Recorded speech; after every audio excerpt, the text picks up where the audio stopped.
In 1970, a 28-year-old nursing student named Donna received the doll as a birthday gift from her mother. It was a little Raggedy Ann doll, stitched smile, soft, looked adorable. Her mother bought it from a hobby store, a normal purchase, nothing strange about it. Donna brought the doll home to the apartment she shared with another nurse named Angie. For weeks, the doll just sat on Donna's bed, and it never moved, never caused a problem, never did anything. It was just a normal Raggedy Ann doll until it did do something. Every night, when Donna came home from her shifts at Hartford Hospital, the doll would just be in a different position in the house. Not the same room that it was left in, just totally random. Arms folded, legs crossed, head tilted, kind of like somebody had posed it and sat it up there, almost like a joke. Donna blamed herself at first. Long shifts, stress, maybe she wasn't remembering things right.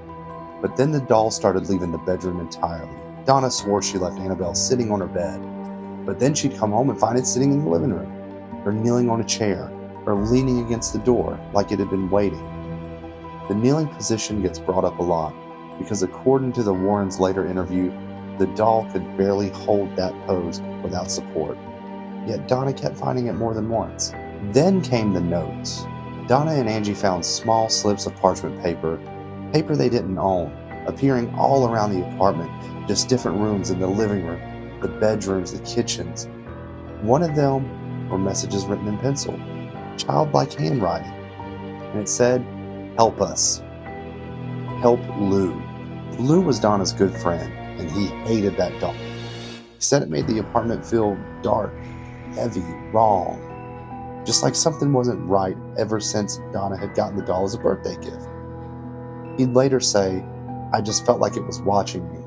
So one night, Lou was sleeping on the couch, and suddenly he wakes up, completely paralyzed. He's just sitting back. He can't move, he can't speak, but he can see the room.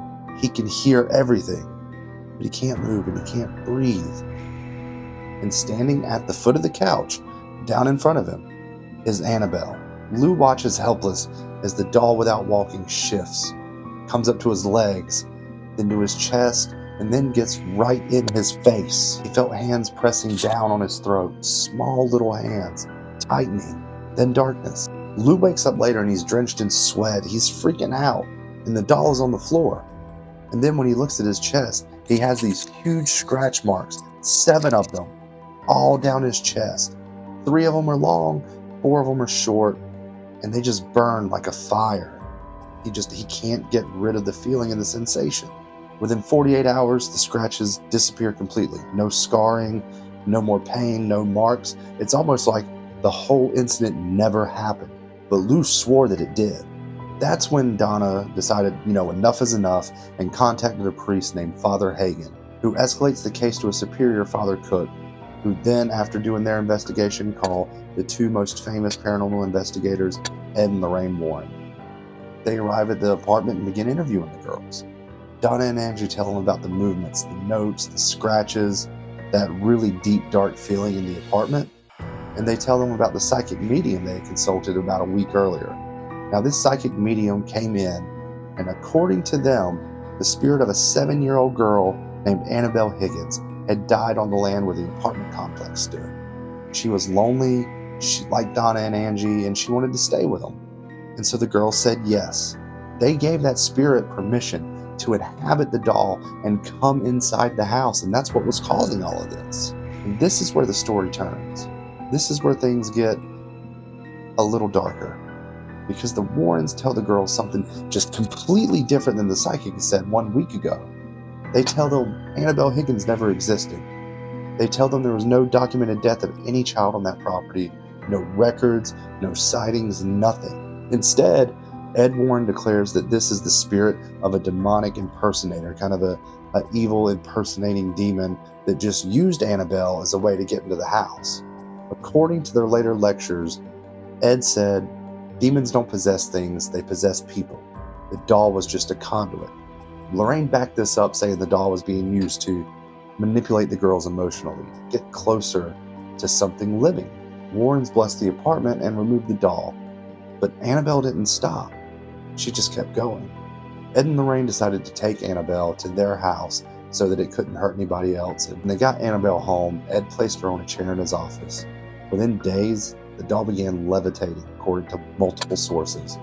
After that, Ed built a special glass and wood case lined with sacred materials and placed the doll inside of it.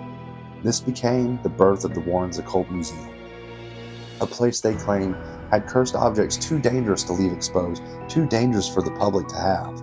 Annabelle became the centerpiece. Behind the glass, there sat a sign that said, "Warning, positively do not open." Lorraine said they blessed the doll's case twice a month. Now, the most famous Annabelle story happens after the museum opens. A young man and his girlfriend walk in. They head straight to the Annabelle case.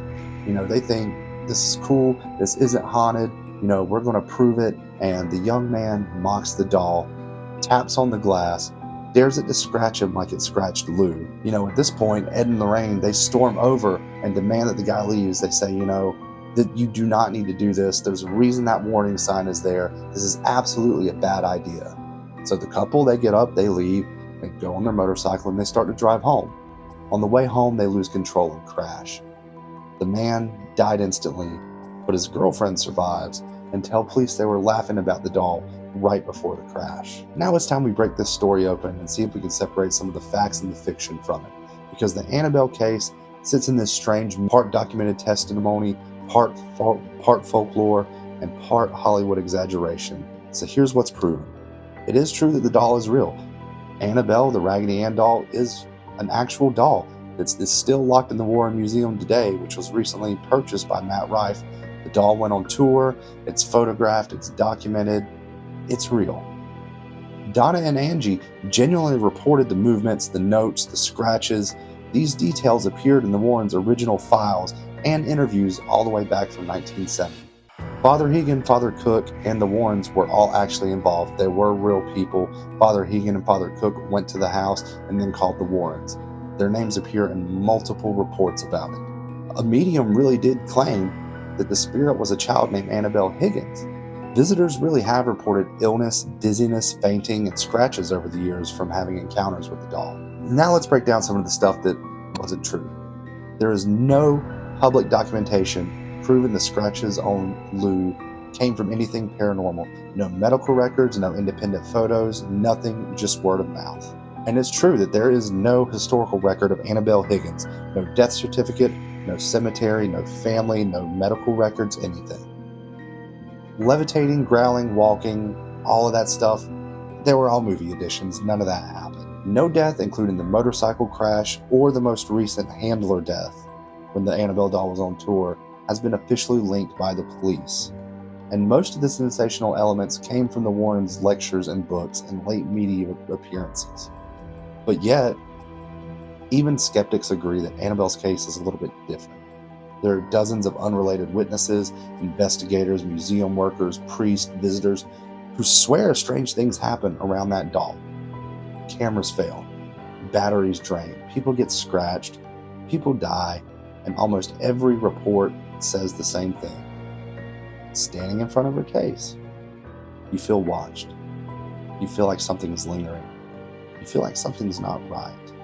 And whether that's demonic, psychological, or just the power of belief, that's the mystery that Annabelle leaves behind. Because this story only has two possibilities. Either Annabelle is the most dangerous haunted object in America, or she's the most successful horror story ever written. And both options are terrifying. But that's it for today.